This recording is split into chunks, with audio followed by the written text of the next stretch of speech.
The first thing I noticed was the silence. It was a living thing, thick and heavy, pressing in on me from all sides in our suburban split level. It was a Tuesday, and Tuesdays were for meatloaf, the scent of which usually greeted me at the door, a mundane but comforting beacon of domesticity. Today, there was only the faint, sterile smell of lemon-scented cleaner. "Sarah," I called out, my voice echoing unnaturally in the vaulted ceiling of the foyer. "Lily?" No pitter-patter of little feet, no cheerful, "In here, Mark," from my wife. My briefcase thudded onto the hardwood floor, a sound that seemed to finalize something. I found the envelope on the kitchen island, propped against the fruit bowl that held a single, overripe banana. It was stark white, with just my name, Mark, written in Sarah's precise, looping handwriting. My heart, a frantic bird in a cage of ribs, began to beat a painful rhythm against my sternum. "Mark, I can't do this anymore. The words 'I'm sorry' feel so inadequate, but they are all I have. I'm not the woman you married, and this life, this perfect little picture we painted, it's suffocating me. I need to find out who I am without you, without all this. I've taken Lily. Please don't try to find us. I'll be in touch about everything else. Sarah." The world tilted on its axis. "I've taken Lily, our daughter, my 5-year-old girl with Sarah's cornflower blue eyes and my own stubborn curl in her hair." The room swam. I stumbled to the sink, bracing myself against the cool granite, and dry heaved. The life I knew, the future I'd meticulously planned, had been erased in the space of 10 sentences. The silence was no longer just an absence of sound, it was an active presence, a void that had swallowed my family whole. The days that followed were a blur of agony. I called her phone, over and over, only to be sent to a voicemail that was already full. I drove to her friends' houses, to her favorite coffee shop, to the park she took Lily to, my desperation growing with each futile stop. I hired a private investigator, a grim-faced man named Frank who took a hefty retainer and promised little. The police were sympathetic but said that as Lily's mother, and with no evidence of abuse, there was little they could do immediately. Sarah had planned this. She'd emptied our joint savings account, leaving just enough to cover the next mortgage payment. She was gone. I was a ghost in my own home. Lily's room was a shrine I couldn't bear to enter, the door kept firmly shut against the painful memory of her giggles. The bed Sarah and I had shared felt vast and cold. I stopped going to work,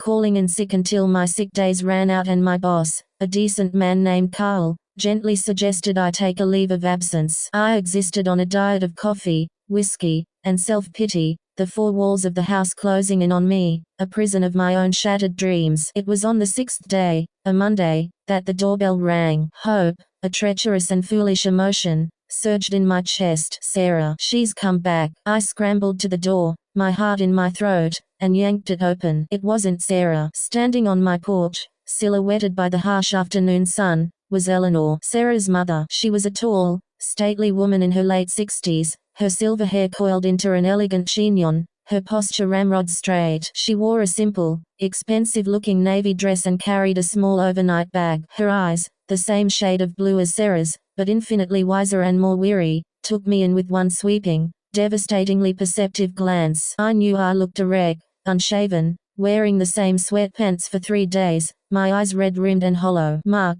she said, her voice calm and low, like the sound of distant cello music. "Eleanor." My own voice was a rasp. "What are you doing here?" "May I come in?" she asked, though it wasn't really a question. She stepped past me into the foyer, her gaze sweeping over the chaos, the piled-up mail, the discarded pizza boxes, the layer of dust on the console table. A faint line of disapproval appeared between her brows, but she said nothing. "I suppose you've heard from her," I said, the bitterness leaking into my tone. "Is she okay? Is Lily okay?" Eleanor set her bag down carefully. "I have not heard from my daughter, Mark." Not a word. The statement shocked me. Sarah was close to her mother, spoke to her almost every day. For her to cut Eleanor off too, it added a new, chilling layer to her disappearance. "Then why are you here?" I asked, confusion warring with my resentment. Eleanor had never been my biggest fan. She'd always been polite, but there was a reserve, a quiet judgment I'd always felt from her. I assumed she thought her brilliant, artistic daughter had married down by choosing a reliable,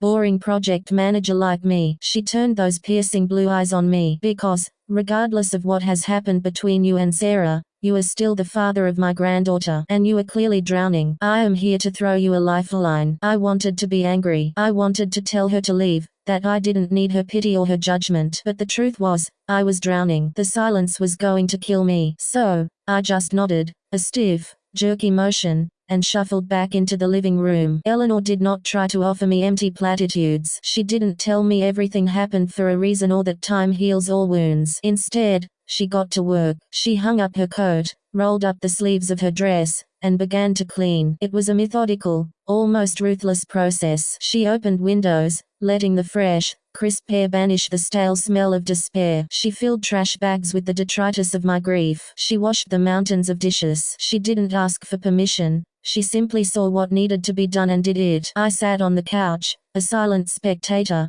watching this formidable woman reclaim my house from chaos. That evening, she cooked. It wasn't meatloaf. It was a simple pasta dish with a garlic and olive oil sauce. The smell was alien in the kitchen, but it was also alive. "You need to eat, Mark," she said, placing a plate in front of me. I picked at the food. "I'm not hungry." "That is irrelevant," she replied, sitting opposite me with her own plate. "Your body is a machine. It requires fuel. You will eat." And to my surprise, I did. It was the first proper meal I'd had in days. After dinner, we sat in the living room. The silence was different now. It wasn't the oppressive, lonely silence of before. It was a waiting, thoughtful silence. "She's having an affair, you know," I finally said, the words tearing out of me. It was the thought I'd been avoiding, the unspoken truth that gave the finding myself excuse its bitter, cliched taste. Eleanor was silent for a long moment, sipping her tea. "I suspected as much," she said quietly. There was a shift in her, these last few months. A new restlessness, a new secrecy. She started talking about a creative awakening,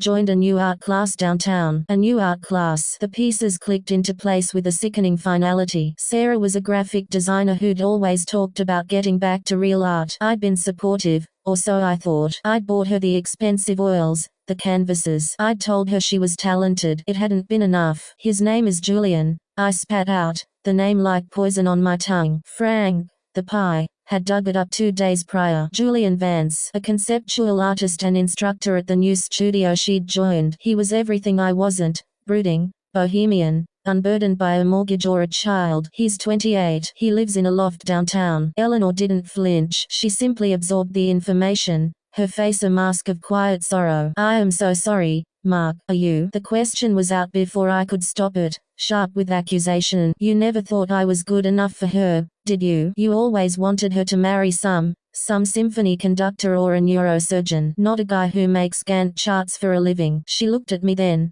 her gaze so direct it was unnerving. "Is that what you believe?" "It's what I've always felt," I said, slumping back into the couch, the brief flare of anger extinguished, leaving only ashes. "Mark," she began, her voice soft but firm, "my disappointment was never in you. It was in the way you and Sarah chose to build your life together. I saw two people who loved each other very much, but who were so busy playing the roles of husband and wife that they forgot to be Mark and Sarah. You built a beautiful cage, and you were both trapped inside it." Her words struck a chord so deep it vibrated in my bones. The beautiful cage, the perfect house, the curated vacations, the coordinated schedules. We had been performing a play called A Happy Marriage, and I hadn't even realized the script was making us miserable. Eleanor stayed. Days turned into a week. Her presence was a stabilizing force. She forced me into a routine. Up at 7, shower, shave. She made me go for walks, then runs, pushing me to physically exhaust the pain that was eating me alive. We didn't talk about Sarah all the time. We talked about books, about politics, about her late husband,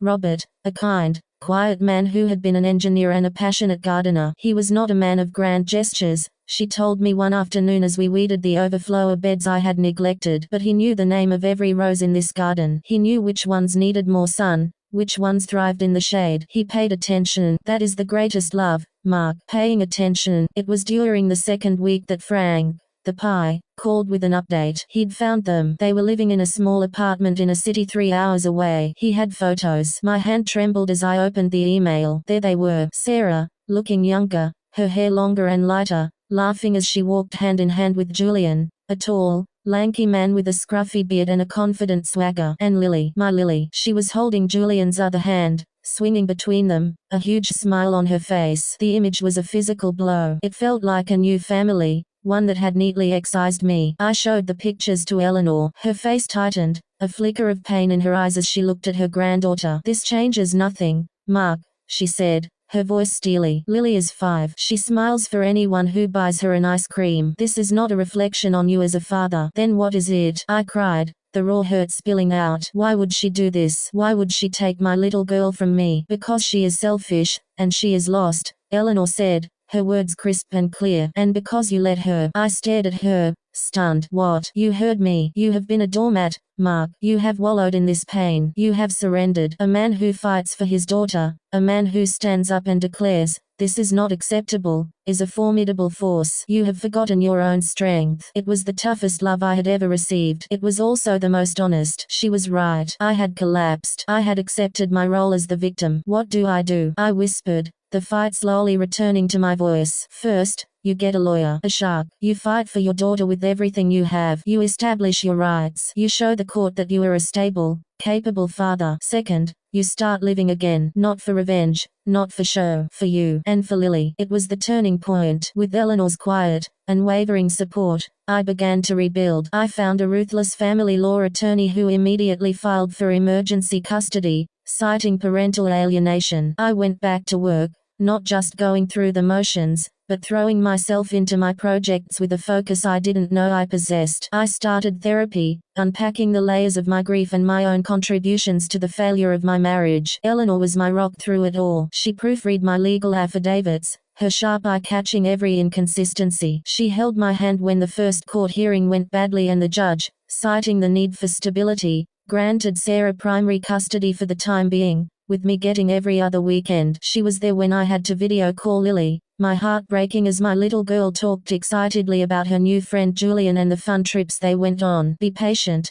Mark, Eleanor would say. Children see the truth, eventually. Your job is to be the constant, the safe harbor. Months passed. My every other weekend visits with Lily were bittersweet. She was happy to see me, but there was a distance, a subtle programming I could feel. She'd parrot things Sarah or Julian would say. Daddy, Julian says corporate jobs kill the soul, or Mommy says we're living more authentically now. It was after one such weekend, as I was dropping a sleepy Lily back at Sarah's apartment building, that I saw him. Julian was waiting outside, leaning against his beat-up Jeep. He gave me a slow, condescending once-over. Mark, right, he said, a smirk playing on his lips. Heard a lot about you. Every instinct told me to punch the smirk off his face. But I heard Eleanor's voice in my head. Strength is not violence. Strength is control. I looked at him, at his carefully constructed carelessness, and I felt not anger, but a sudden, profound pity. I wish I could say the same, I replied, my voice even. I knelt down and hugged Lily tightly. I love you, sweet pea. I'll see you in 2 weeks. As I walked back to my car,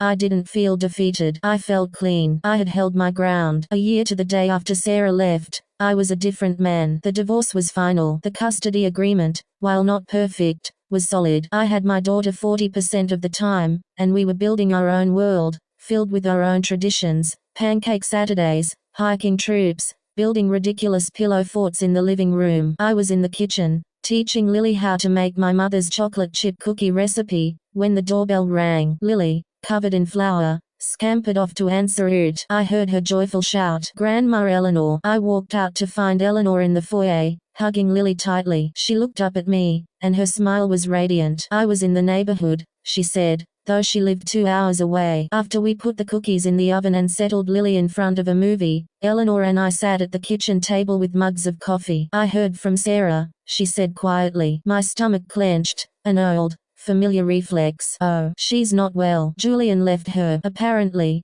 the authentic life wasn't so appealing once the bills started piling up and he found a newer, younger muse. She's lost, Mark, and she's finally realizing the cost of what she threw away. I listened, feeling a complex swirl of emotions, vindication, pity, but no desire to have her back. That door was closed. She asked about you, Eleanor continued. She heard through a mutual friend that you've been promoted, that you're thriving. I shrugged. I'm living my life. Eleanor reached across the table and placed her hand over mine. Her skin was cool and soft. You have done more than that, Mark. You have become the man I always knew you could be. A man of substance. A wonderful father. Her eyes glistened with unshed tears. Losing Sarah was a tragedy, but watching you find yourself, it has been one of the greatest honors of my life. Tears welled in my own eyes. In the wreckage of my marriage, an unexpected respected and profound bond had been forged. The mother-in-law I'd once seen as a critic had become my most steadfast ally, my wisest counselor. "I wouldn't have made it without you, Eleanor," I said, my voice thick with emotion. "You didn't just change my life. You saved it." She squeezed my hand. "Nonsense. I just helped you remember how to save it yourself." Later, after Eleanor had left and Lily was tucked into bed,